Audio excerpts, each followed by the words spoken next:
Everyone, मैं आदित्य भार्गव आप सभी का स्वागत करता हूँ हमारे प्यारे से चैनल प्रबोधन में। और हमने ग्रेड 10th का carbon and its compound chapter पढ़ना शुरू करता हूँ। और इस चैप्टर को पढ़ते हुए हमने कुछ बातें सीख ली थी और जान ली थी। और इन सब चीजों में अगर हम देखें और अगर मैं आपको रिकैप दूं, रिवाइज कराऊं कि हमने क्या क्या बातें सीखा था, तो हमने देखा था कि कहानी स्टार्ट हुई थी एक क्वेश्चन से, और वो क्वेश्चन था कि why carbon is so special. और उसके पीछे हमने फिर जाना था वही दो फैक्ट्स, बार बार मैं आपको ये याद दिला रहा हूँ कि पहला फैक्ट था हमारा टेट्रावैलेंसी, जो कार्बन को कोवेलेंट बॉन्ड बनाने के लिए एलिजिबल बनाता है। और दूसरी चीज थी कैटिनेशन, जिसकी वजह से कार्बन लॉन्गर चेन्स बनाता है। और ये कैटिनेशन की एबिलिटी जितना कार्बन के पास अवेलेबल है, उतना ज्यादा एबिलिटी और किसी के पास अवेलेबल नहीं है। ये दो चीजें कार्बन को बहुत ज्यादा स्पेशल बनाती है। इसके बाद हमने पढ़ना शुरू करा था और हमने ऑर्गेनिक कंपाउंड्स के बारे में जाना था। हमने जाना कि ऑर्गेनिक कंपाउंड्स किन्हें कहते हैं। तो कार्बन के कंपाउंड्स जिनमें आमतौर पे हाइड्रोजन होता है और उसके साथ साथ और भी एलिमेंट्स के एटम्स मौजूद होते हैं, उनको हम ऑर्गेनिक कंपाउंड्स कहते हैं। और इसी में हमने एक क्लास ऑफ ऑर्गेनिक कंपाउंड देखा था जिसको हमने कहा था हाइड्रोकार्बन्स। और फिर हमने फर्दर जाना कि हाइड्रोकार्बन्स को हम तीन पार्ट्स में क्लासिफाई कर सकते हैं, एल्केन्स में, एल्कीन्स में एंड एल्काइंस में। एल्केन्स वो होते हैं जिनमें कार्बन कार्बन के बीच सिंगल बॉन्ड देखने को मिलता है। एल्कीन्स वो होते हैं जिनमें दो कार्बन के बीच एटलीस्ट एक डबल बॉन्ड देखने को मिलता है। और ऐसा ग्रुप जिसके अंदर एटलीस्ट एक डबल बॉन्ड देखने को मिले कार्बन कार्बन के बीच, ऐसों को हम एल्कीन्स कहते हैं। एंड अगर किसी हाइड्रोकार्बन में कार्बन कार्बन के बीच एटलीस्ट एक तीन बॉन्ड्स देखने को मिले तो फिर हम उन्हें एल्काइंस कहते हैं। इसके साथ साथ हमने ये भी जाना था कि एल्केन्स को ही हम क्यों सैचुरेटेड कहते हैं, जबकि एल्कीन्स एंड एल्काइंस को ही क्यों हम अनसैचुरेटेड कहते हैं। और मैं ये याद दिला दूं कि इससे पहले हमने एक और टॉपिक पढ़ चुके थे हम, वो था covalent bond and ionic bond में क्या अंतर है। ये डिफरेंस बहुत ज्यादा इंपॉर्टेंट है, इसलिए आप लोग प्लीज इस डिफरेंस को देखें, क्योंकि इससे आपका chapter number 3 and chapter number 4 के कुछ पार्ट्स कवर हो जाते हैं। फिर जब हमने एल्केन्स, एल्कीन्स एंड अल्काइंस के बारे में पढ़ लिया, फिर हमने पढ़ना शुरू करा था फंक्शनल ग्रुप्स के बारे में। हमने स्ट्रक्चर्स भी बनाए थे। फंक्शनल ग्रुप जब हमने देखा तो बेसिक तौर पे ग्रेड 10th के हिसाब से अगर हम देखें तो हमें 5 फंक्शनल ग्रुप पढ़ने का है। और वो 5 फंक्शनल ग्रुप कौन कौन से थे? तो हैलोजेंस थे। हैलोजेंस ग्रुप 17 के एलिमेंट्स को कहते हैं। ग्रुप 17 बोले तो अपना फ्लोरीन, क्लोरीन, ब्रोमीन, आयोडीन करके जोन से है। उसके बाद हमने अल्कोहल्स के बारे में पढ़ा था, हमने इनके स्ट्रक्चर्स को भी देखा था, एल्डिहाइड्स को देखा था, कीटोन्स फंक्शनल ग्रुप के बारे में पढ़ा था, और इसके साथ साथ हमने लास्ट में कार्बोक्सिलिक फंक्शनल ग्रुप के बारे में पढ़ा था। कुल मिलाकर ये 5 फंक्शनल ग्रुप देखे थे हमने। हमने इनके इंटरनल स्ट्रक्चर्स को देखा था, और इसके साथ साथ जब ये हाइड्रोकार्बन्स में ऐड हो जाते हैं तो फिर हमने इनके स्ट्रक्चर्स को भी देखा था। तो कुल मिलाकर अगर हमने रीकैप को देखा तो हमने ये सारी चीजें अब तक हमने डिटेल्ड वे में पढ़ लिया है। तो आज से हम लोग देखने वाले हैं प्रॉपर्टीज ऑफ कार्बन कंपाउंड्स। बोले तो कार्बन कंपाउंड्स की प्रॉपर्टीज, बट इनिशियल लेवल्स पे और फॉर क्लैरिफिकेशन मैं पहले ही बता देना चाहता हूं कि हम जिन प्रॉपर्टीज के ऊपर फोकस करने वाले हैं वो है chemical properties. Sir chemical properties, हाँ, अगर आप आमतौर पे देखोगे तो प्रॉपर्टीज को हम दो पार्ट्स में क्लासिफाई कर सकते हैं, आइदर केमिकल प्रॉपर्टीज और फिजिकल प्रॉपर्टीज। इन दोनों बातों को बड़े ध्यान से सुनने का है, क्योंकि ऑल द वे ये दोनों चीजें काफी इंपॉर्टेंट है हमारे लिए। एग्जाम्पल के तौर पे बहुत सारी ऐसी प्रॉपर्टीज हैं जिनको आप बाहर से ही देख के समझ सकते हो।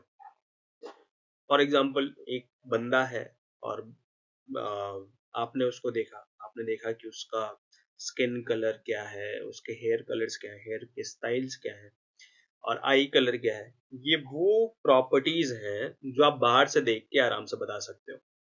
ऐसी प्रॉपर्टीज को हम कहते हैं फिजिकल प्रॉपर्टीज। जबकि कुछ ऐसी प्रॉपर्टीज हैं जो कि अंदर की प्रॉपर्टीज हैं, उनको देखकर, चेहरे से देखकर और किसी भी फिजिकल अपीयरेंस को देखकर आप नहीं बता पाओगे कि वो प्रॉपर्टी उस बॉडी के अंदर है या नहीं। फॉर एग्जाम्पल, आप मुझे देखकर ये नहीं बता सकते हो कि अगला बंदा झूठ बोलता है या सच बोलता है, बट ऑफ कोर्स ये वो प्रॉपर्टीज है जो इनबिल्ट है, अंदर की तरफ है, अंदर में है। और ऐसी प्रॉपर्टीज के लिए हम लोग आमतौर पे टेस्ट लेते हैं। किसी के चेहरे पे तो लिखा नहीं है कि भाई अगला बंदा झूठ बोलता है या नहीं बोलता है, चोरी करता होगा नहीं करता होगा। ऐसी प्रॉपर्टीज जो अंदर की है, और ऐसी प्रॉपर्टीज को केमिस्ट्री में हम कहते हैं केमिकल प्रॉपर्टीज। यानी जो किसी भी कंपाउंड और किसी भी मॉलिक्यूल के इनबिल्ट प्रॉपर्टीज हैं उनको हम केमिकल प्रॉपर्टीज कहते हैं। और उन प्रॉपर्टीज को जानने के लिए हम रिएक्शंस करते हैं, टेस्ट करते हैं। फॉर एग्जाम्पल, एक बच्चा है, क्या वो झूठ बोलता है? अब मुझे तो ये बात नहीं पता है। अब इसके लिए मुझे क्या करना पड़ेगा, एक टेस्ट करना पड़ेगा। मैंने उसको कुछ सर्कमस्टेंसेस क्रिएट करे और उन सर्कमस्टेंसेस में मैंने देखा गया कि वो झूठ बोल देता है, और मुझसे यहाँ पता चलता है कि वो झूठ बोलता है। यानी टेस्ट करा मैंने उसका उसका एक एक्सपेरिमेंट करा। यानी केमिकल प्रॉपर्टीज को जानने के लिए हमको टेस्ट करने पड़ते हैं और रिएक्शंस करनी पड़ती हैं। तो यहाँ साफ साफ मैं बोल रहा हूँ कि जब हम कह रहे हैं प्रॉपर्टीज ऑफ कार्बन कंपाउंड्स, तो बेसिक तौर पे हम जिन प्रॉपर्टीज को पढ़ रहे हैं वो है केमिकल प्रॉपर्टीज। यानी यहाँ पर मैं केमिकल प्रॉपर्टीज की बात कर रहा हूँ कार्बन कंपाउंड्स की। और जो फर्स्ट केमिकल प्रॉपर्टी जिसके बारे में अपन डिस्कशन करने वाले हैं वो है हमारा कंबशन। तो कंबशन पे क्या होता है? पहली चीज, व्हाट इज कंबशन? तो combustion means heating a substance strongly in presence of oxygen और एयर। ऑफ कोर्स एयर में ऑक्सीजन होता है, तो ऑक्सीजन के प्रेजेंस में जब आप किसी सब्सटेंस को स्ट्रांगली हीट करते हैं तो फिर हम उसको कंबशन कहते हैं। कार्बन कंपाउंड्स को लेकर क्या देखा गया है कि जब कभी भी कार्बन कंपाउंड्स कंबस्ट होते हैं, या कह लो ऑक्सीजन के साथ, ऑक्सीजन के प्रेजेंस में हीट होते हैं, तो फिर प्रोड्यूस होता है कार्बन डाइऑक्साइड प्लस में heat and light. Of course कोई भी चीज जलेगी तो हीट एनर्जी प्रोड्यूस करेगी, साथ में लाइट एनर्जी प्रोड्यूस करेगी। यहां सिर्फ और सिर्फ कार्बन कंपाउंड्स की बात करूंगा। कार्बन कंपाउंड्स यानी जिनमें सिर्फ कार्बन होगा, जिनमें सिर्फ कार्बन होगा। फॉर एग्जाम्पल, कार्बन के जो एलोट्रॉप्स हैं, डायमंड, ग्रेफाइट वगैरह, अगर आप इनको जलाओगे ऑक्सीजन के प्रेजेंस में तो फिर ये क्या प्रोड्यूस करेंगे? कार्बन डाइऑक्साइड प्रोड्यूस करेंगे और साथ में हीट एंड लाइट प्रोड्यूस करेंगे। लेकिन वही अगर हम बात करें ऑर्गेनिक कंपाउंड्स की, और साफ साफ जब हम लोग ऑर्गेनिक कंपाउंड्स बोलते हैं तो हमारे ध्यान में एक चीज रहती है कि कार्बन के ही कंपाउंड्स हैं, बट इनमें हाइड्रोजन भी मौजूद होता है, साथ में और भी कंपाउंड और भी एलिमेंट्स मौजूद होते हैं। यानी जब आप ऑर्गेनिक कंपाउंड्स को देखते हो और जब आप इनको बर्न करते हो या कंबस्ट करते हो तो आपको कार्बन डाइऑक्साइड तो मिलता ही मिलता है, इसके साथ साथ वाटर मिलता है because of presence of hydrogen.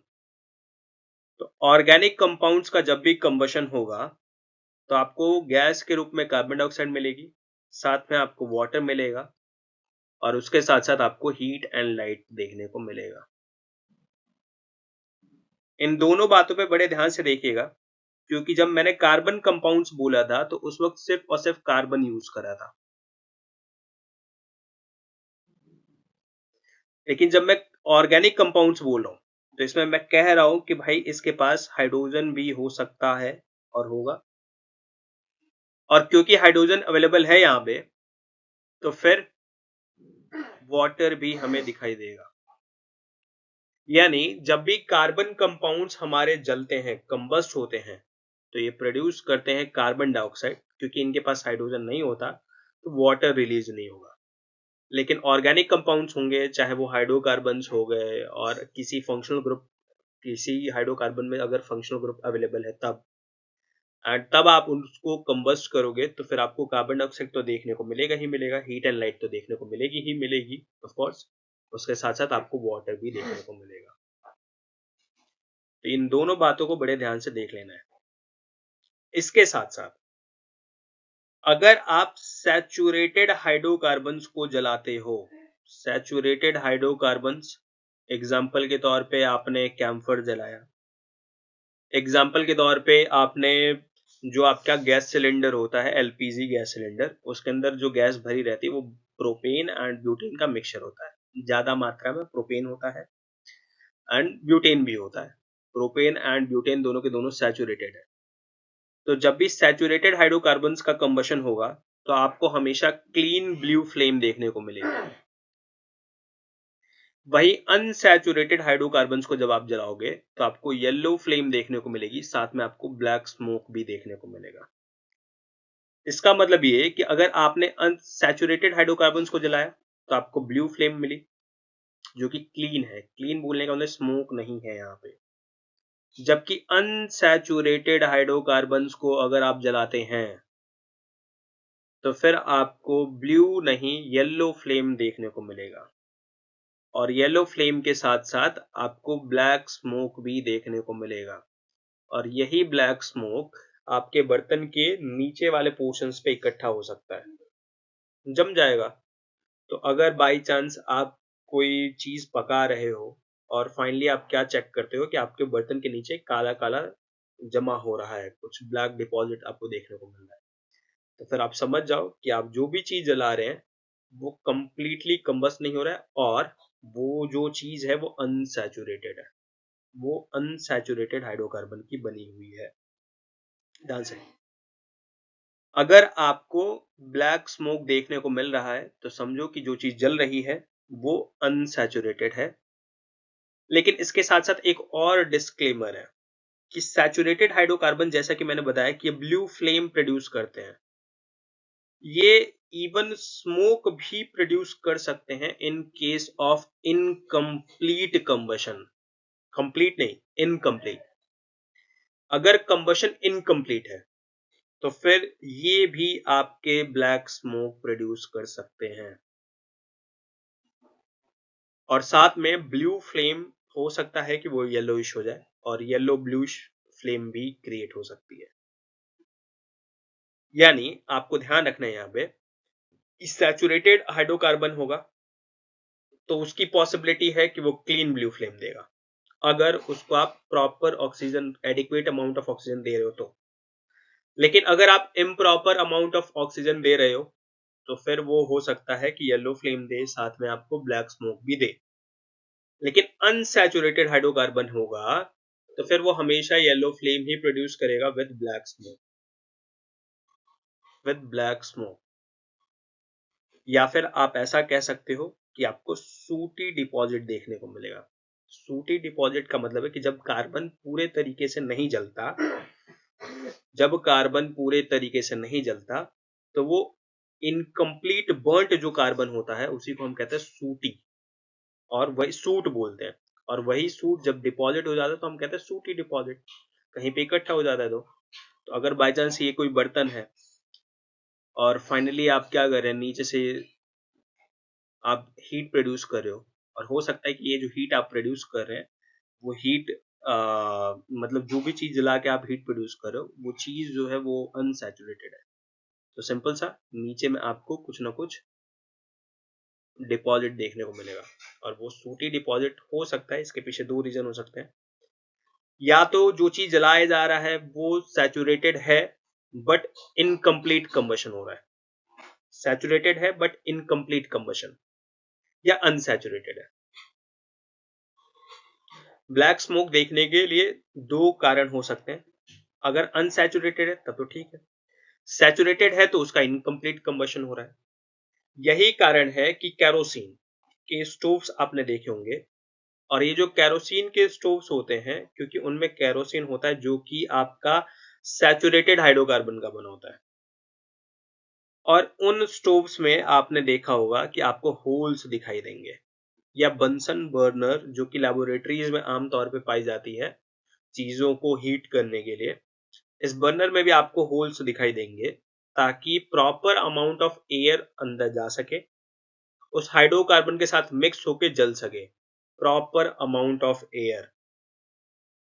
क्योंकि जो चीज आप जला रहे हैं वो सैचुरेटेड है और उसको प्रॉपर अमाउंट ऑफ एयर मिलेगा तो फिर वो ब्लू फ्लेम प्रोड्यूस करेगा, स्मोक नहीं देगा, स्मोक नहीं देगा। तो कुल मिलाकर अगर मैं यहां पर एक जगह पे समराइज करने की दिखाऊं, अच्छा आप देख सकते हो कि ये देखो ब्लू फ्लेम, और ये देख सकते हो येलोइश फ्लेम, देख रहे होंगे ब्लू फ्लेम से स्मोक नहीं निकलता है जबकि येलोइश फ्लेम से स्मोक निकलता है। तो आपने, अगर मैं पूरा का पूरा समरी करूं हाइड्रोकार्बन्स को लेकर, हाइड्रोकार्बन्स के कंबशन को लेकर, तो दो कहानी हो सकती है, या तो आप सैचुरेटेड हाइड्रोकार्बन को जला रहे हो या फिर हो सकता है कि आप अनसैचुरेटेड हाइड्रोकार्बन को जला रहे हो। अगर सैचुरेटेड हाइड्रोकार्बन का कंप्लीट कंबशन हुआ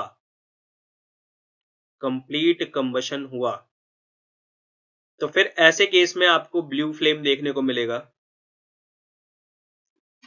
जबकि इनकम्प्लीट कंबशन हुआ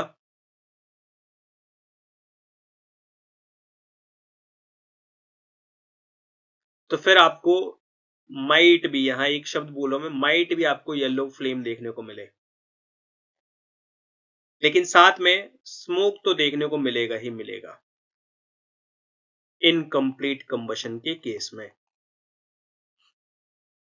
जबकि अनसैचुरेटेड का कंबशन आप कंप्लीट करो, इनकम्प्लीट करो, आपको हमेशा येलो फ्लेम प्लस सूट और ब्लैक स्मोक देखने को मिलेगा ही मिलेगा।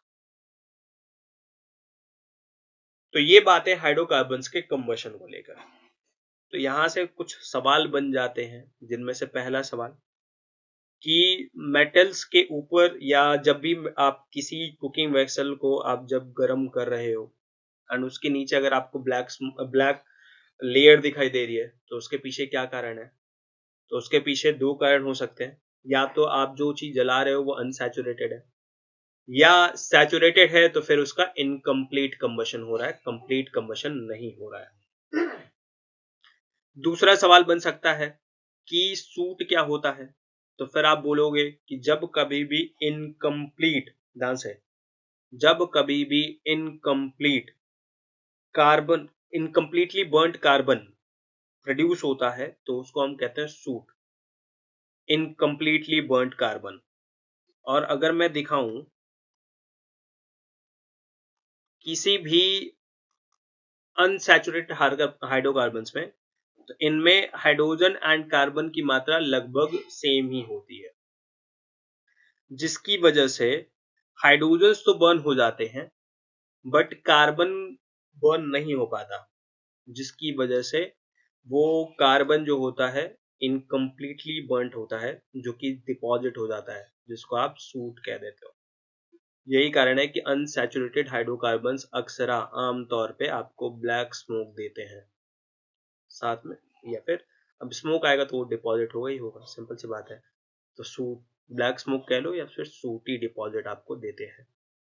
आप देख सकते हो ये ब्लू फ्लेम है, इसीलिए आपने देखा होगा कि एलपीजी सिलेंडर जो होते हैं, जिसकी गैस जो होती है जिसमें प्रोपेन एंड ब्यूटेन होते हैं, उसको जब आप जलाते हो तो प्रॉपर तरीके से आपको क्या देता है, आपको क्लीन ब्लू फ्लेम देता है, उसमें से कोई स्मोक नहीं निकलता।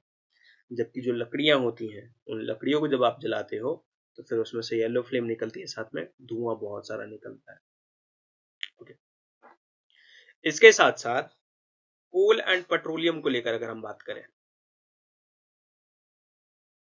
जो कि फॉसिल फ्यूल्स है, एंड माइट भी आपको पता भी होगा कि कोल एंड पेट्रोलियम किस तरीके से बने होते हैं। जो प्लांट्स एंड एनिमल्स लाखों साल पहले किसी अर्थक्वेक में और अर्थ के फटने की वजह से जब वो अंदर डिपॉर्न हो गए होंगे या फिर डग इन हो गए होंगे, तो उनके ऊपर अर्थ का हीट एंड प्रेशर एक्ट करता रहा होगा और उन्हीं हीट एंड प्रेशर्स की वजह से वो कोल में एंड पेट्रोलियम में कन्वर्ट हो गए होंगे लाखों साल पहले। जो भी प्लांट और एनिमल अर्थ के नीचे चले गए होंगे, उनके ऊपर अर्थ हीट एंड प्रेशर लगा रही है, और इसी हीट एंड प्रेशर की वजह से कोल में प्लांट, जितने भी प्लांट प्रोडक्ट्स रहे होंगे वो कोल में कन्वर्ट होंगे, जबकि एनिमल प्रोडक्ट्स जो रहे होंगे वो पेट्रोलियम्स में कन्वर्ट हुए होंगे।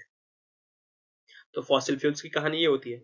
इट मीन्स कि फॉसिल फ्यूल्स बने होते हैं प्लांट एंड एनिमल से, क्योंकि प्लांट एंड एनिमल्स के पास नाइट्रोजन सल्फर कंटेंट भी होता है।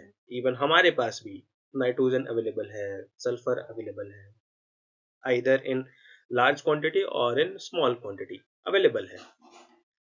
तो ये जो कोल एंड पेट्रोलियम होते हैं, जब इनका कंबशन होता है तो फिर इनके कंबशन से कार्बन डाइऑक्साइड तो ऑफकोर्स निकलेगी ही निकलेगी, इसके साथ साथ कुछ गैसेस भी निकलती हैं, काफी harmful gases, nitrogen dioxide, sulphur trioxide, ऐसी हार्मफुल गैसेस निकलती है। और यही जो गैसेस हैं, यही गैसेस जब कभी भी वाटर वेपर से रिएक्ट करती हैं जिसमें वाटर होता है, तो फिर हमें नाइट्रिक एसिड देती हैं, सल्फ्यूरिक एसिड देती हैं। और यही सल्फ्यूरिक एसिड जब कभी भी रेन के फॉर्म में, और नाइट्रिक एसिड जब भी रेन के फॉर्म में गिरता है, तो हम कहते हैं कि एसिड रेन है।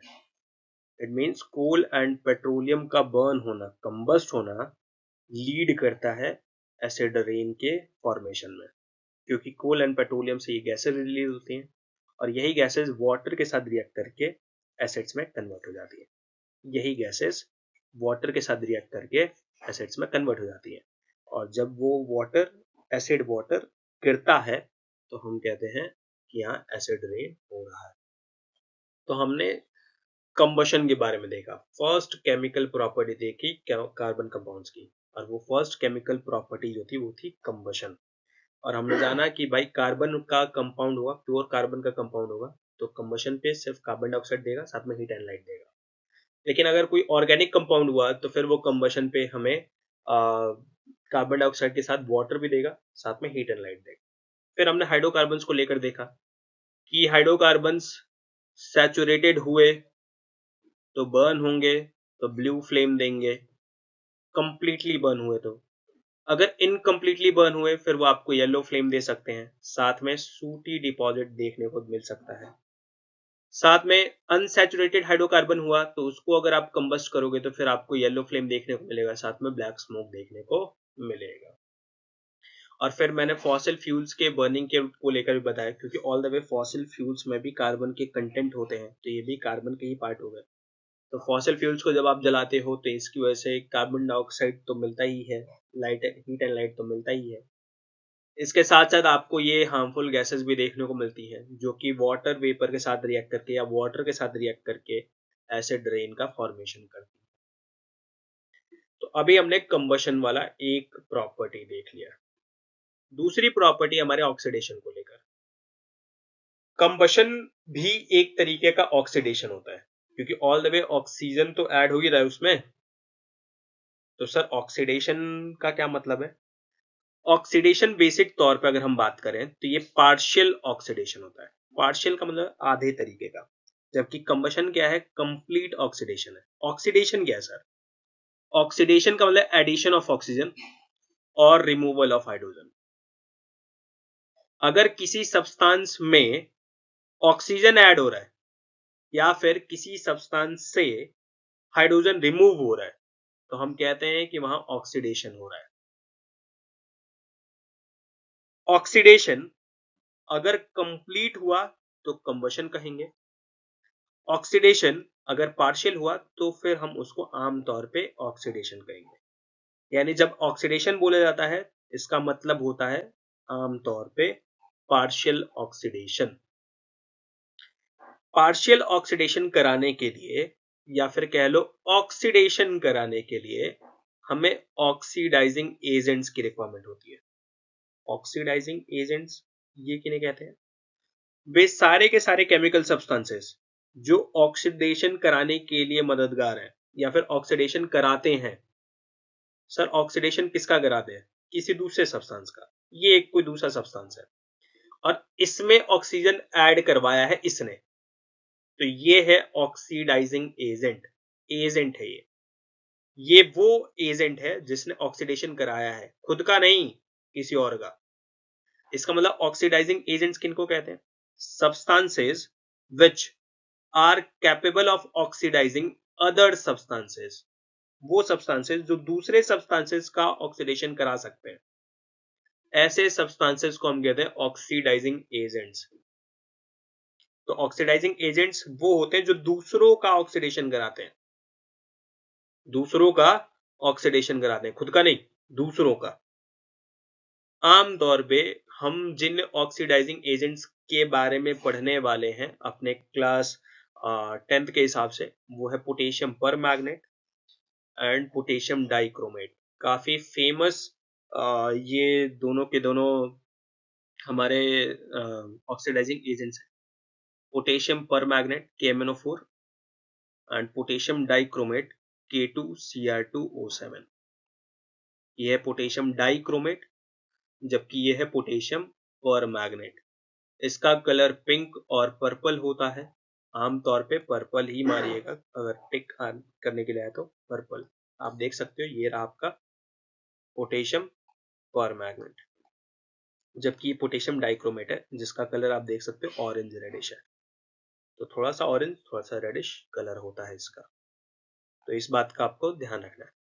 तो सर ऑक्सीडेशन कहाँ पे पढ़ने का है? हमें ग्रेड 10th में ऑक्सीडेशन ज्यादा डीप नहीं पढ़ना है, लेकिन जिस लेवल पे पढ़ना है वो ये कि अल्कोहल्स को अगर हमें कार्बोक्सिलिक्स में कन्वर्ट करना हो, कॉरेस्पॉन्डिंग कार्बोक्सिलिक्स में कन्वर्ट करना हो कार्बोक्सिलिक्स में, तो फिर अपने को ऑक्सीडेशन करना पड़ेगा। ऑक्सीडेशन का मतलब दोबारा याद दिला दूं मैं, ऑक्सीजन का ऐड होना या फिर हाइड्रोजन का रिमूव होना या दोनों ही होना, इसको ऑक्सीडेशन कहते हैं। तो एक अल्कोहल है मेरे पास इथेनॉल, ये रहा हमारा अल्कोहल CH3 CH2OH, और इस अल्कोहल में हमने एक ऑक्सीडाइजिंग एजेंट यूज करा KMnO4 और साथ में हमने हीट दिया। ध्यान रखने का है कि ये जो KMnO4 चाहिए वो अल्कलाइन चाहिए। अल्कलाइन मतलब अल्कली के प्रेजेंस में ये रिएक्शन करवाना चाहिए। या अगर आप K2Cr2O7 ले रहे हो तो फिर एसिडिक मीडियम में ये रिएक्शन करेगा, यानी ये रिएक्शन करता है एसिडिक मीडियम में तो एसिडिफाइड होता है ये, जबकि ये एक्ट करता है अल्कलाइन मीडियम में तो अल्कलाइन होता है। इसीलिए यहां लिखा भी है मैंने alkaline potassium permanganate and acidic potassium dichromate. आमतौर पे आपसे नेचर पूछ देता है कि बताओ भाई पोटेशियम डाइक्रोमेट का क्या नेचर है, तो आप बोलोगे एसिडिक। आपसे पूछा जाता है कि पोटेशियम परमैंगनेट जो है उसका क्या नेचर है, फिर आप बोलोगे अल्कलाइन। तो आप किसी भी एक ऑक्सीडाइजिंग एजेंट को यूज कर लो, और किसी भी एक ऑक्सीडाइजिंग एजेंट को यूज करोगे तो ये क्या करेगा, ये एजेंट है, ये एजेंट है, ये क्या करेंगे, ये दूसरों का ऑक्सीडेशन कराएंगे। यहाँ पे दूसरा कौन है, ये है इथेनॉल। तो इथेनॉल का ऑक्सीडेशन कराने का मतलब है कि पहले बॉन्ड तोड़ने पड़ेंगे, तो यहाँ से 2 हाइड्रोजन को ये हटाएगा, क्योंकि एक ऑक्सीजन लाने के लिए 2 बॉन्ड चाहिए और 2 बॉन्ड फ्री भी तो होने चाहिए, और 2 बॉन्ड फ्री होगा कैसे, तो 2 हाइड्रोजन को हटाने के बाद। तो 2 हाइड्रोजन जब हटे तो यहाँ ऑक्सीजन लगा और ये क्या बन गया, देख सकते हो COOH, कार्बोक्सिलिक ग्रुप लग गया ये। तो देख रहे हो इथेनॉल को इथेनॉइक में कन्वर्ट कर दिया हमने। इसी तरीके से ब्यूटेनॉल को ब्यूटेनॉइक में करना होता, ऑक्सीडेशन कर दो। पेंटेनॉल को पेंटेनॉइक में करना होता, ऑक्सीडेशन कर दो। यानी अल्कोहल्स को उनके कॉरेस्पॉन्डिंग कार्बोक्सिलिक्स में कन्वर्ट करने के लिए हमें ऑक्सीडेशन करना पड़ेगा। तो ऑक्सीडेशन कहाँ पे यूज होगा, अल्कोहल्स को कार्बोक्सिलिक में कन्वर्ट होने के लिए। ऑक्सीडेशन कराने के लिए हमें ऑक्सीडाइजिंग एजेंट चाहिए। यहाँ पे जिन ऑक्सीडाइजिंग एजेंट्स की स्टडी करने का है वो है आपका potassium permanganate and potassium dichromate. Potassium permanganate का कलर कैसा होता है, तो सर पोटेशियम परमैंगनेट का कलर पर्पल होता है। पोटेशियम डाइक्रोमेट का कलर कैसा होता है, ऑरेंज रेड होता है। ये अल्कलाइन मीडियम में वर्क करता है, जबकि ये एसिडिक मीडियम में वर्क करता है। ऑक्सीडाइजिंग एजेंट्स किनको कहते हैं, वो सब्सटेंसेस जो दूसरों का ऑक्सीडेशन कराते हैं, खुद का नहीं, दूसरों का। उन सब्सटेंसेस को हम ऑक्सीडाइजिंग एजेंट कहते हैं, जबकि वो सब्सटेंसेस जिनका ऑक्सीडेशन होता है, ऑफ कोर्स ध्यान रखने का, वो सब्सटेंसेस जिनका ऑक्सीडेशन होता है वो ऑक्सीडाइजिंग एजेंट नहीं होते। जिनका ऑक्सीडेशन हो रहा है भाई, जिसका ऑक्सीडेशन हो रहा है वो ऑक्सीडाइजिंग एजेंट नहीं है, जो करवा रहा है इसका ऑक्सीडेशन वो है ऑक्सीडाइजिंग एजेंट। जैसे कि KMnO4 या K2Cr2O7 जो है, ये इसका अल्कोहल का ऑक्सीडेशन करा रहे हैं, तो ये ऑक्सीडाइजिंग एजेंट है, ये ऑक्सीडाइजिंग एजेंट नहीं है। इथेनॉल जो है ये ऑक्सीडाइजिंग एजेंट नहीं है यहाँ पे, तो ये बात हमने ध्यान रखनी है। तो हमने दो बातें पढ़ ली अभी। पहली चीज, कंबशन क्या होता है। कंबशन में छोटी छोटी बातें हमने देखा, ब्लू फ्लेम कब निकलेगा, कब येलो फ्लेम निकलेगा, ये भी हमने देखा। मेटल डिपॉजिट, मतलब मेटल्स के ऊपर जो सूटी डिपॉजिट होता है उसके पीछे का क्या कारण होता है और उसके लिए क्या करना होगा। जो आपके बर्नर्स होते हैं और स्टोव्स होते हैं उनमें होल्स क्यों होते हैं भाई, होल्स इसीलिए होते हैं ताकि प्रॉपर अमाउंट ऑफ ऑक्सीजन और एयर आ सके, ताकि कंप्लीट कंबशन हो सके। उसके साथ साथ हमने ऑक्सीडेशन पढ़ा। ऑक्सीडेशन एंड कंबशन में क्या अंतर है, दोनों तो ऑक्सीडेशन ही है, लेकिन कंप्लीट ऑक्सीडेशन होता है तो कंबशन कहते हैं, जबकि पार्शियल ऑक्सीडेशन होता है तो उसको ऑक्सीडेशन कहते हैं। और ऑक्सीडेशन यहाँ पे 10th में किस लिए काम आएगा, तो अल्कोहल्स को कार्बोक्सिलिक्स में कन्वर्ट करने के। जो थर्ड प्रॉपर्टी पढ़ने का है और थर्ड टाइप की रिएक्शंस पढ़ने का है वो है एडिशन रिएक्शन। एडिशन नाम से पता चल रहा है कि आप कुछ ऐड कर रहे हैं, यानी ऐसे रिएक्शंस जिनमें दो रिएक्टेंट्स ऐड होके सिंगल प्रोडक्ट बनाते हैं। दो रिएक्टेंट्स ऐड होके सिंगल प्रोडक्ट बनाते हैं, ऐसे रिएक्शंस को हम कहते हैं एडिशन रिएक्शन। हो सकता है A+B, इनके बीच रिएक्शन हुआ और क्या बन गया, AB बन गया, ये एक एडिशन रिएक्शन है। एडिशन रिएक्शंस किनको कहते हैं, जिनमें दो रिएक्टेंट्स मिलकर एक प्रोडक्ट बनाते हैं।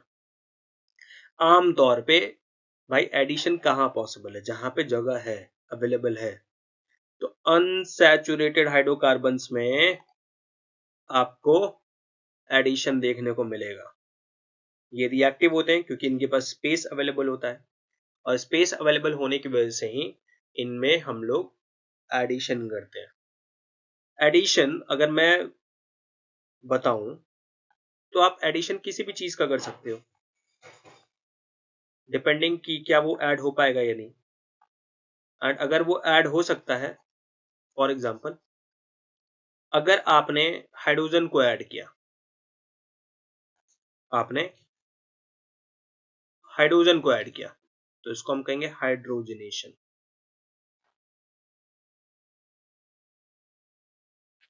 अगर आपने क्लोरीन को ऐड किया तो इसको हम कहेंगे क्लोरीनेशन। अगर आपने ऑक्सीजन को ऐड किया, ऑक्सीडेशन।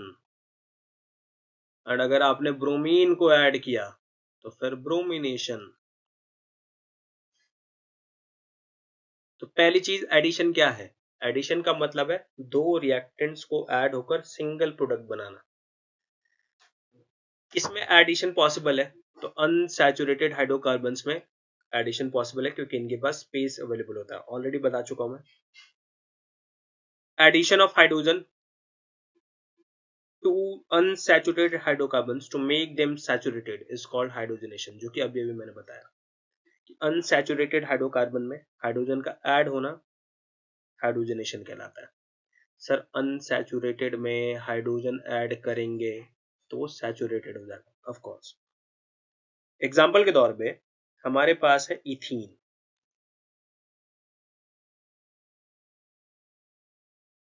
ये रहा इथीन। अब इथीन में तो दो बॉन्ड लगे होते हैं कार्बन कार्बन के बीच, आपने इसमें हाइड्रोजन ऐड किया। ध्यान रखने का है कि हाइड्रोजन को ऐड करने के लिए आपको कैटलिस्ट की रिक्वायरमेंट पड़ेगी। तो कैटलिस्ट के रूप में आप निकल यूज कर लो या पैलेडियम यूज कर लो, कुछ भी यूज कर सकते हो, निकल और पैलेडियम। और आपको टेम्परेचर रखना पड़ेगा 473 केल्विन के करीब। तो अगर आप 473 केल्विन का टेम्परेचर रखते हो तो फिर ये रिएक्शन पॉसिबल होगी, यानी हाइड्रोजन ऐड होगा। और हाइड्रोजन कैसे ऐड होगा, तो सिंपल सी बात है, यहां से एक बॉन्ड टूटेगा। जब ये बॉन्ड टूटेगा तो फिर हमारा इलेक्ट्रॉन फ्री हो जाएगा, और इलेक्ट्रॉन फ्री होने की वजह से इन दोनों कार्बन्स पे एक एक इलेक्ट्रॉन फ्री हो जाएगा, जिसकी वजह से इन पे एक एक हाइड्रोजन और ऐड हो जाएंगे। आप देख सकते हो यहां से बॉन्ड तोड़ा गया, बॉन्ड टूटते ही इसका ये वाला इलेक्ट्रॉन, इसका ये वाला इलेक्ट्रॉन फ्री हो गया, और यहाँ पे इन्होंने एक एक हाइड्रोजन को ऐड कर दिया। तो ये था आपका अनसैचुरेटेड इथीन था ये, और ये कन्वर्ट हो गया सैचुरेटेड में। आप चाहो तो इवन इथाइन में भी ये काम कर सकते हो। अब ये इथाइन है, देख सकते हैं आप, और इस इथाइन में अगर आप देख रहे हो तो यहाँ दो बॉन्ड एक्स्ट्रा हैं, फालतू के हैं, अनसैचुरेटेड ऑलरेडी बता चुका मैं। इनके पास जगह होती है, और जगह होती है तो फिर ये क्या करेंगे, जब आप हाइड्रोजन इसमें ऐड करोगे तो वो जगह खाली करेंगे और यहाँ पे हाइड्रोजन को ऐड करेंगे। और मैंने अभी भी बताया कि एडिशन करने के लिए, हाइड्रोजन को ऐड करने के लिए आपको कैटलिस्ट लगेगा, और वो कैटलिस्ट आइदर निकल हो या फिर पैलेडियम हो। और इन कैटलिस्ट के ऐड होने की, मतलब इन कैटलिस्ट की वजह से हाइड्रोजन ऐड हो जाएगा, यानी हम कहेंगे कि यहाँ पे हाइड्रोजनेशन हुआ है। ध्यान से सुनना है अब, क्योंकि एक शब्द मैं बार बार बोल रहा हूँ, कैटलिस्ट। कैटलिस्ट किन को कहते हैं? कैटलिस्ट वो सब्सटेंसेस होते हैं, वो केमिकल सब्सटेंसेस होते हैं जो रेट ऑफ रिएक्शन को चेंज करते हैं। चेंज बोल रहा हूं मैं, इंक्रीज और डिक्रीज नहीं बोल रहा हूं, क्योंकि चेंज में दोनों ही बातें आ जाती हैं, इंक्रीज भी डिक्रीज भी। तो आम तौर पे कैटलिस्ट शब्द का इस्तेमाल इसलिए किया जाता है ताकि ये बताने के लिए कि भाई यहाँ रेट ऑफ रिएक्शन इंक्रीज हो रही है, बट कैटलिस्ट का काम रेट ऑफ रिएक्शन को डिक्रीज करना भी है। थोड़ा भी झूठ भी बोल रहा हूं मैं, बट ये बात आपको समझने का है कि कैटलिस्ट वो सब्सटेंसेस होते हैं जो रेट ऑफ रिएक्शन को, रेट ऑफ केमिकल रिएक्शन को चेंज कर देते हैं। रिएक्शन बहुत फास्ट हो रही है, उसको स्लो करना है, कैटलिस्ट डाल दो। रिएक्शन बहुत धीरे हो रही है, उसको बहुत तेज करने का है, कैटलिस्ट डाल दो। ध्यान रखना कि हर रिएक्शन के लिए एक सूटेबल कैटलिस्ट होता है, कोई भी चीज कैटलिस्ट की तरह काम नहीं करेगी। पर्टिकुलर रिएक्शन के लिए पर्टिकुलर चीजें ही वर्क करेंगी एज अ कैटलिस्ट। तो कैटलिस्ट का जो चयन होता है वो बहुत सलीके से किया जाता है। तो मैंने क्या बोला, यहाँ पे ये जो हाइड्रोजनेशन रिएक्शन है ये होगा इन प्रेजेंस ऑफ कैटलिस्ट, और कैटलिस्ट के रूप में आप निकल यूज कर लो और पैलेडियम यूज कर लो। टेम्परेचर आपको क्या रखना पड़ेगा, तो 473 केल्विन। तब आप अनसैचुरेटेड हाइड्रोकार्बन में आप हाइड्रोजन ऐड करोगे, जिसकी वजह से वो सैचुरेटेड हो जाएगा। ध्यान से। तो हमने जाना कैटलिस्ट किनको कहते हैं, हमने जाना एडिशन रिएक्शन क्या है, हमने जाना हाइड्रोजनेशन क्या है। हाइड्रोजनेशन क्या है सर? तो addition of hydrogen in unsaturated hydrocarbons to make them saturated is called hydrogenation.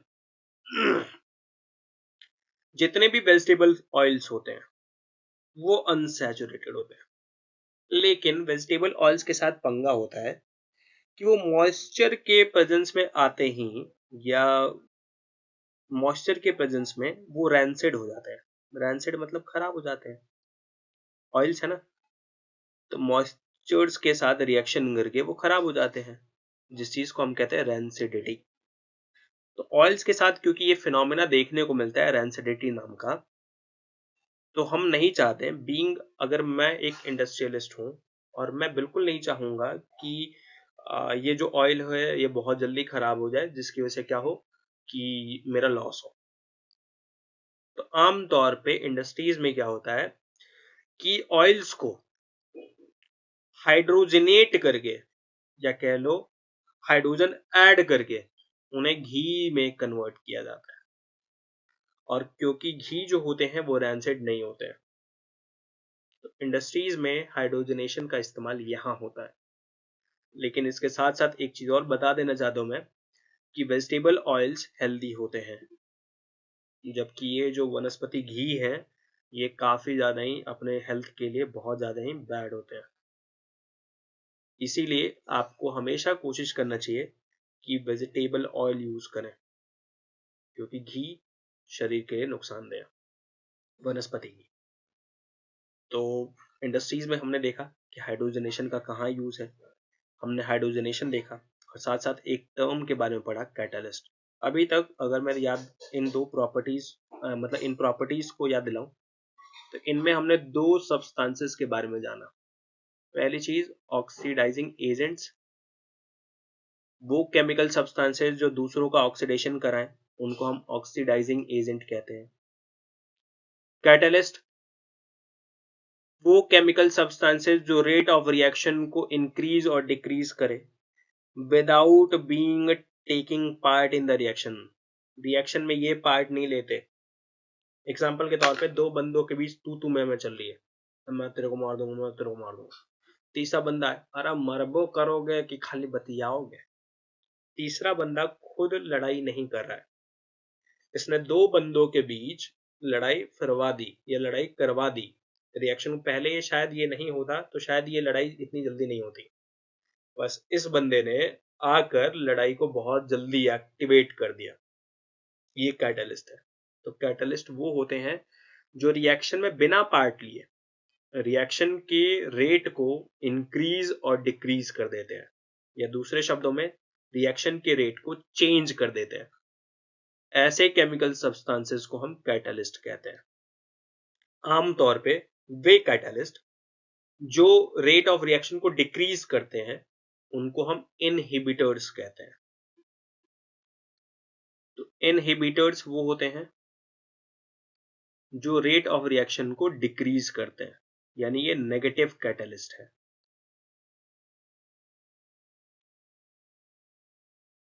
तो ये बात आपको ध्यान रखना है, लेकिन ये दोनों कैटलिस्ट ही हैं, क्योंकि ऑल द वे दोनों का काम रेट ऑफ रिएक्शन को चेंज करना है। ओके, तो हमने एडिशन रिएक्शन देखा और इसके साथ साथ हमने हाइड्रोजनेशन के बारे में भी जाना। क्लोरीनेशन, ऑक्सीडेशन हम ऑलरेडी पढ़ चुके हैं, क्लोरीनेशन अपने काम का नहीं है, बट स्टिल क्लोरीनेशन का यूज हम बाद में 11th-12th में पढ़ेंगे। फिर आते हैं ब्रोमिनेशन के ऊपर, क्योंकि ब्रोमिनेशन जो रिएक्शन है, ब्रोमिनेशन का मतलब क्या है भाई? Addition of bromine to unsaturated hydrocarbons. ये जो रिएक्शन होती है, इस रिएक्शन का उपयोग करते हैं हम लोग टाइप ऑफ हाइड्रोकार्बन का पता लगाने के लिए, whether the hydrocarbon is saturated और unsaturated। वो जो हाइड्रोकार्बन है वो सैचुरेटेड है या अनसैचुरेटेड है, इस चीज का आप पता लगा सकते हो by using bromine, by adding bromine. क्योंकि अनसैचुरेटेड हाइड्रोकार्बन्स में ब्रोमीन ऐड किया जा सकता है, तो जब भी आप ब्रोमीन को ऐड करते हैं, ध्यान रखने का है कि ब्रोमीन का एडिशन जो होगा वो कार्बन टेट्राक्लोराइड में ही होगा। इसी मीडियम में ब्रोमीन ऐड होगा अनसैचुरेटेड हाइड्रोकार्बन्स में। तो जब ब्रोमीन ऐड होगा तो फिर इस तरीके का सैचुरेटेड कंपाउंड बनेगा। इसको बोलेंगे क्या? इसको बोलेंगे हम 1,2 डाइब्रोमो इथेन। नॉमेनक्लेचर बाद में बताऊंगा, बट अभी इसका नाम बस बता रहा हूं मैं। नॉमेनक्लेचर्स के लिए एक अलग स्पेशल क्लास होगी। तो अभी जैसा कि मैंने बताया कि ये रहा आपका एक अनसैचुरेटेड हाइड्रोकार्बन। ब्रोमीन का एडिशन हुआ, किसके प्रेजेंस में हुआ? तो CCl4 के प्रेजेंस में, कार्बन टेट्राक्लोराइड के प्रेजेंस में, और ये सैचुरेटेड हो गया। तो सर टेस्ट कैसे? क्योंकि जब आप ब्रोमीन डालोगे तो इसका कलर ऑरेंज होता है। तो जब आप CCl4 में आपने इथीन डाला था, फिर ब्रोमीन डाला था, तो ऑरेंज था, लेकिन धीरे धीरे धीरे धीरे धीरे धीरे कलर जो हो गया वो डिस्कलर हो गया। तो हम समझ जाएंगे कि ये जो हमने हाइड्रोकार्बन डाला था वो हमारा अनसैचुरेटेड हाइड्रोकार्बन था, क्योंकि अनसैचुरेटेड हाइड्रोकार्बन के साथ ब्रोमीन ने रिएक्शन करा और वो सैचुरेटेड बना गया, जो कि डिस्कलर्ड हो गया। लेकिन वही अगर ये ऑलरेडी सैचुरेटेड होता तो फिर ब्रोमीन रिएक्शन ही नहीं करता, और अगर रिएक्शन ही नहीं होती तो ऑरेंज कलर वैसा ही मेंटेन रहता।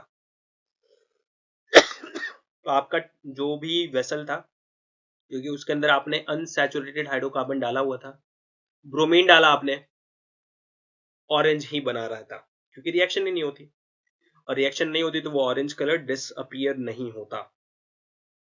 यानी हमने पता कर लिया कि ये जो हमारा हाइड्रोकार्बन है ये सैचुरेटेड है या अनसैचुरेटेड है।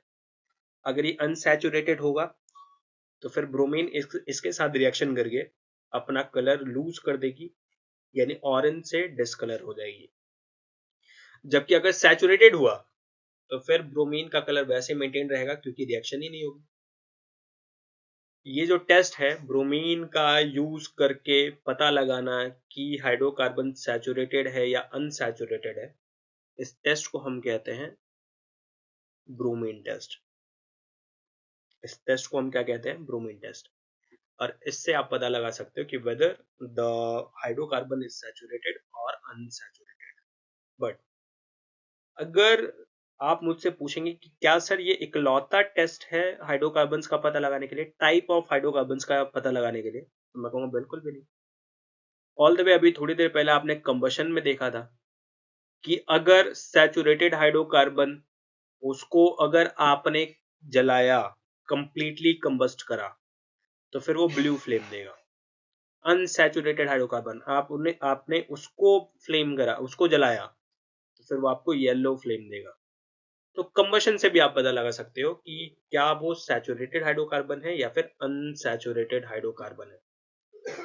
तो हाइड्रोकार्बन का क्या टाइप है, आप इस बात का पता लगा सकते हो दो तरीकों से। पहला तरीका कंबशन, और दूसरा तरीका ब्रोमीन टेस्ट। कंबशन से सर कैसे पता लगाएंगे? भाई जलाओ, अगर ब्लू फ्लेम निकलती है तो फिर वो सैचुरेटेड है, येलो फ्लेम निकलती है तो अनसैचुरेटेड है। ब्रोमीन टेस्ट से कैसे? अगर वो अनसैचुरेटेड हाइड्रोकार्बन हुआ, अनसैचुरेटेड हाइड्रोकार्बन हुआ, तो ब्रोमीन के प्रेजेंस में, ब्रोमीन के संपर्क में आते ही, क्योंकि ब्रोमीन ऑरेंज कलर का होता है, तो ब्रोमीन का कलर जो होगा वो ऑरेंज से डिस्कलर हो जाएगा, मतलब कलरलेस हो जाएगा। जबकि सैचुरेटेड हाइड्रोकार्बन के केस में, अनसैचुरेटेड में तो क्या हुआ था? ऑरेंज से डिस्कलर हो गया था। सैचुरेटेड के केस में रिएक्शन ही नहीं होगी, तो ऑरेंज कलर वैसा ही रहेगा, और इस तरीके से आप पता लगा लोगे कि वो सैचुरेटेड है या अनसैचुरेटेड है। तो अभी हमने ब्रोमीन टेस्ट के बारे में जाना, और ब्रोमीन टेस्ट तभी पॉसिबल हो पाएगा जब ब्रोमिनेशन हो। ब्रोमिनेशन मतलब एडिशन ऑफ ब्रोमीन। ब्रोमीन किस में ऐड करने का है? अनसैचुरेटेड हाइड्रोकार्बन्स में ब्रोमीन ऐड करने का है।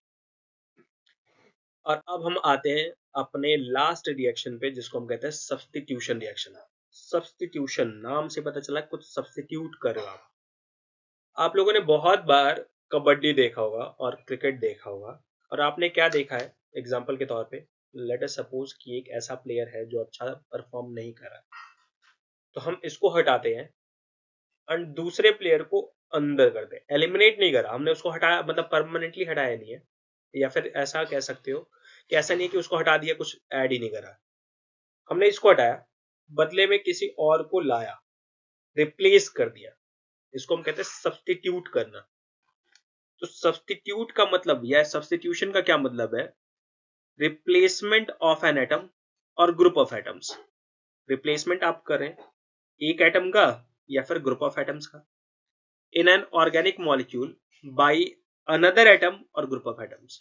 यानी आप सब्स्टिट्यूट करो, रिप्लेस करो एक एटम को और ग्रुप ऑफ एटम्स को, किससे? तो दूसरे एटम और दूसरे ग्रुप ऑफ एटम से। इस चीज को हम कहते हैं सब्स्टिट्यूशन रिएक्शन। हमें देखने को मिलता है हाइड्रोकार्बन्स में कि जब कभी भी आमतौर पे सैचुरेटेड हाइड्रोकार्बन जो होते हैं, सैचुरेटेड, अनसैचुरेटेड नहीं, सैचुरेटेड हाइड्रोकार्बन जो होते हैं वो अनरिएक्टिव होते हैं, बिकॉज इनके पास कोई स्पेस नहीं है। कार्बन एंड कार्बन के बीच बॉन्ड स्ट्रॉन्गर है, कार्बन एंड हाइड्रोजन के बीच भी स्ट्रॉन्गर है। ये जो सिंगल कोवलेंट बॉन्ड्स हैं ये स्ट्रॉन्गर बॉन्ड्स हैं। तो आमतौर पे सैचुरेटेड हाइड्रोकार्बन जो होते हैं वो रिएक्टिव नहीं होते हैं, या कह सकते हैं हम इनर्ट होते हैं। इसी की वजह से इनको हम पैराफिन्स भी कहते हैं, क्योंकि पैरा मतलब होता है लेस, अफिन्स मतलब होता है रिएक्टिव, लेस रिएक्टिव। तो सैचुरेटेड हाइड्रोकार्बन जो होते हैं वो आमतौर पे लेस रिएक्टिव होते हैं, ये रिएक्शन नहीं करते, लेकिन इनमें सब्स्टिट्यूशन पॉसिबल हो पाती है। एग्जाम्पल के तौर पे अपन सब्स्टिट्यूशन कर सकते हैं क्लोरीन का, या क्लोरीन को ऐड कर सकते हैं by removing hydrogen in presence of sunlight, in presence of sunlight, क्योंकि सनलाइट के प्रेजेंस में ही ये जो क्लोरीन होता है इसका फ्री रेडिकल हेलोजिनेशन होता है। इसको आप नहीं समझो अभी, बस मैं ये बोल सकता हूं कि ये जो क्लोरीन के बॉन्ड्स होते हैं टूटते हैं, और टूटने की वजह से ये क्या करते हैं, क्योंकि सिंगल क्लोरीन का एटम काफी ज्यादा ही रिएक्टिव है, तो ये क्या करता है कि हाइड्रोजन को रिमूव करता है और जाके खुद लग जाता है। अब आप देख सकते हो कि उसने हाइड्रोजन को हटाया और खुद लग गया, सब्स्टिट्यूट हो गया, और वो जो हाइड्रोजन गया उसके साथ दूसरा वाला क्लोरीन जो है वो ऐड हो जाएगा। ये आपका सब्स्टिट्यूशन रिएक्शन। तो सब्स्टिट्यूशन रिएक्शन हमें देखने को मिलता है हाइड्रोकार्बन्स में, और ये सब्स्टिट्यूशन रिएक्शन देखने को मिलता है in presence of sunlight. Sunlight के प्रेजेंस में, सनलाइट के प्रेजेंस में ये रिएक्शन देखने को मिलता है। और अगर एक्सेस ऑफ क्लोरीन रहा, in case of excess of chlorine,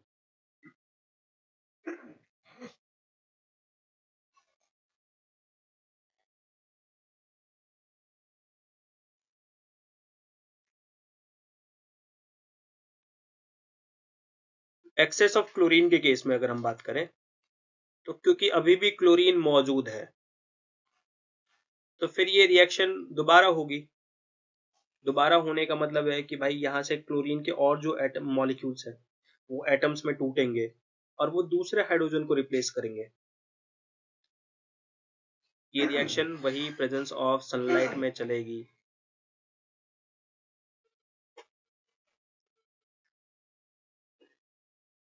और क्या बनेगा, CH2 Cl2 प्लस में HCl।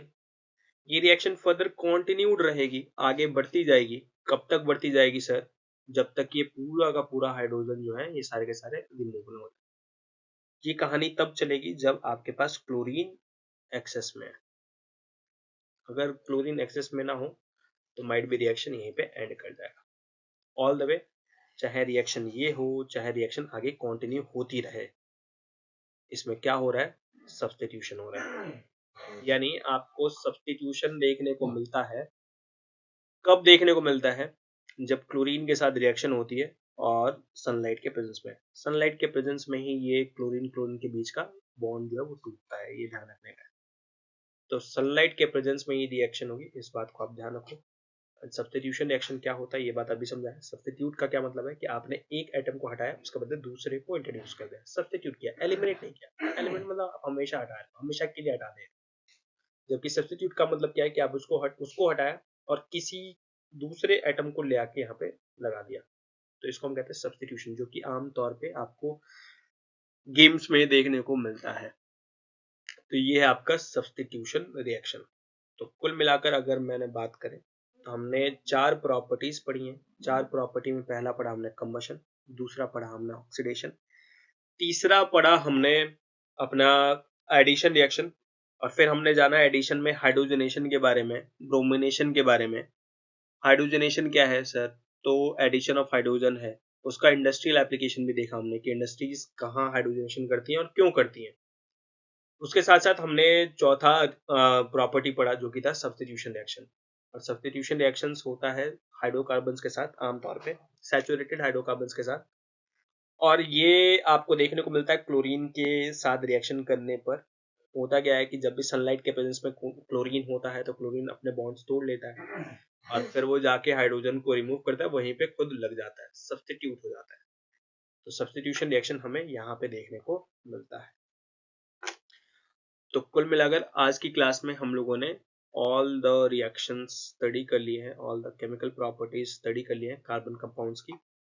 अगली क्लास में हम लोग इथेनॉल एंड इथेनॉइक एसिड्स के बारे में पढ़ेंगे। एंड तब तक के लिए देखते रहो भाई, अच्छा लगे लाइक करो, शेयर करो, सब्सक्राइब करो and most. Okay, thank you.